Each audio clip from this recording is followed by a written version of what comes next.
Party आज देश की तीसरी बड़ी पार्टी है। बीजेपी कांग्रेस के बाद समाजवादी पार्टी का नंबर आता है, परंतु महाराष्ट्र में हम लोग संघर्ष कर रहे हैं बहुत दिनों से। लेकिन हम महाराष्ट्र में जितनी पार्टी बढ़ना चाहिए उतना हम बढ़ा नहीं सके अभी तक, क्योंकि यह राज्य की पार्टी है। हमारी कोशिश है कि हम लोग समाजवादी पार्टी को नेशनल पार्टी बनाएं। आज प्रॉब्लम ये बहुत बड़ा देश में कि 2014 के बाद से देश में जो कर्ज था, पहले 1947 से 2014 तक जो कर्ज था 55 लाख करोड़ रुपया, अब वो हो गया 3 गुना ज़्यादा। देश कर्ज से डूबा जा रहा है, हमें हर साल उसका इंटरेस्ट भरना पड़ता है। और कहा जा रहा है कि देश जो चौथी जो है दुनिया की चौथी जो है आर्थिक शक्ति बन गई है, परंतु मैं समझता हूँ कि आज भी 85 करोड़ लोगों को 5 किलो राशन दिया जाता है, और राशन नहीं मिलेगा तो वो खा नहीं सकते हैं। ये देश की स्थिति है।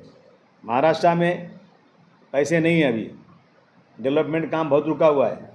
लाडली बहन के नाम पर इन लोगों ने पैसे दिए। देखिए, जब आदमी इलेक्शन लड़ता है ना, तो जो भी इलेक्शन कमीशन की गाइड है वो सिर्फ किताबों में लिखी हुई है।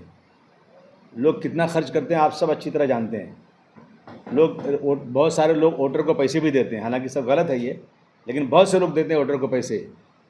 सरकार ने पैसे न दे करके हमारे पैसे, जनता के पैसे लाडली बहन के नाम पर दिया, और ये कहा कि अब हम चुन कर आएंगे तो हम अब की बार 1500 की जगह 2100 रुपये देंगे। और चुन के आने के बाद अब कह रहे हैं कि बहुत सारे 8-9 लाख लोगों ने गलत लिया है, उन पर कार्रवाई होगी, और अब 500 रुपया देंगे लाडली बहना के नाम पर। अभी हम बजट के लिए बात करते हैं तो बोले पैसे ही नहीं है, पैसे ख़त्म हो गए हैं। ये हालत है महाराष्ट्र की। और सबसे बड़ी जो दुख की बात है कि महाराष्ट्र में आज जो है ना, सांप्रदायिकता उरूज पर है।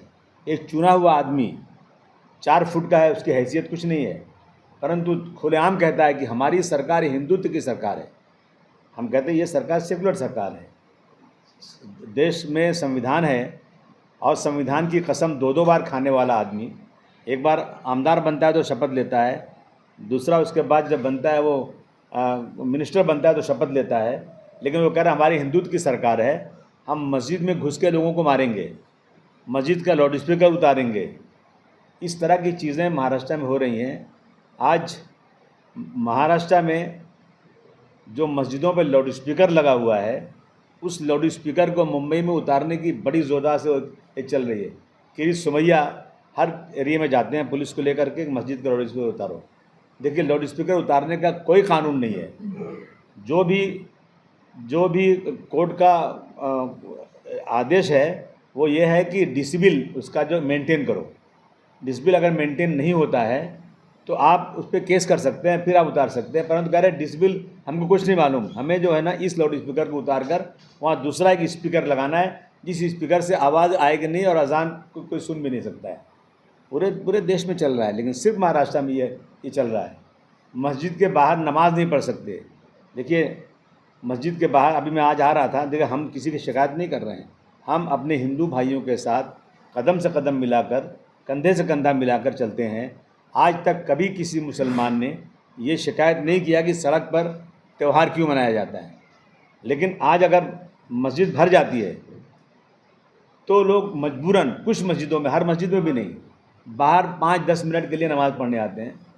लेकिन उसके लिए यूपी के सीएम कहते हैं कि अगर आप जो है बाहर नमाज़ पढ़ोगे तो आपका पासपोर्ट कैंसिल कर दिया जाएगा और आपका ड्राइविंग लाइसेंस भी कैंसिल कर दिया जाएगा।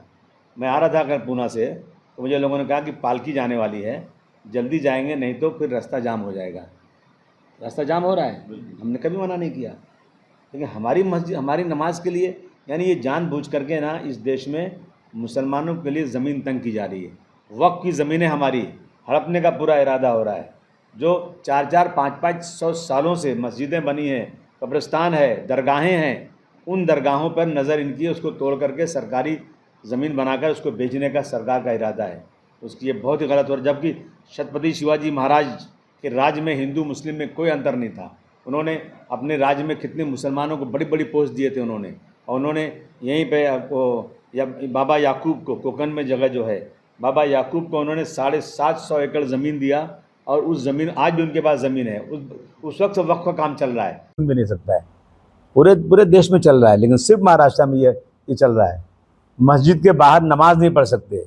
देखिए मस्जिद के बाहर अभी मैं आज आ रहा था, देखिए हम किसी की शिकायत नहीं कर रहे हैं, हम अपने हिंदू भाइयों के साथ कदम से कदम मिलाकर, कंधे से कंधा मिलाकर चलते हैं। आज तक कभी किसी मुसलमान ने ये शिकायत नहीं किया कि सड़क पर त्यौहार क्यों मनाया जाता है। लेकिन आज अगर मस्जिद भर जाती है तो लोग मजबूरन, कुछ मस्जिदों में, हर मस्जिद में भी नहीं, बाहर 5-10 मिनट के लिए नमाज़ पढ़ने आते हैं। लेकिन उसके लिए यूपी के सीएम कहते हैं कि अगर आप जो है बाहर नमाज पढ़ोगे तो आपका पासपोर्ट कैंसिल कर दिया जाएगा और आपका ड्राइविंग लाइसेंस भी कैंसिल कर दिया जाएगा।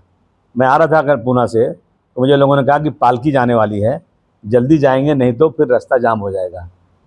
रास्ता जाम हो रहा है, हमने कभी मना नहीं किया, लेकिन हमारी मस्जिद, हमारी नमाज के लिए, यानी ये जानबूझ करके ना इस देश में मुसलमानों के लिए ज़मीन तंग की जा रही है। वक्फ की ज़मीनें हमारी हड़पने का पूरा इरादा हो रहा है। जो 4-4, 5-500 सालों से मस्जिदें बनी हैं, कब्रिस्तान है, दरगाहें हैं, उन दरगाहों पर नज़र इनकी, उसको तोड़ करके सरकार। देश विदेशातील प्रत्येक घडामोडींचे लाईव्ह अपडेट मिळवण्यासाठी आता साम टीव्हीच्या सर्व सोशल मीडिया प्लॅटफॉर्मला लाईक, फॉलो आणि सबस्क्राईब करा। तसंच सर्व नोटिफिकेशनसाठी बेल आयकॉन प्रेस करायला विसरू नका।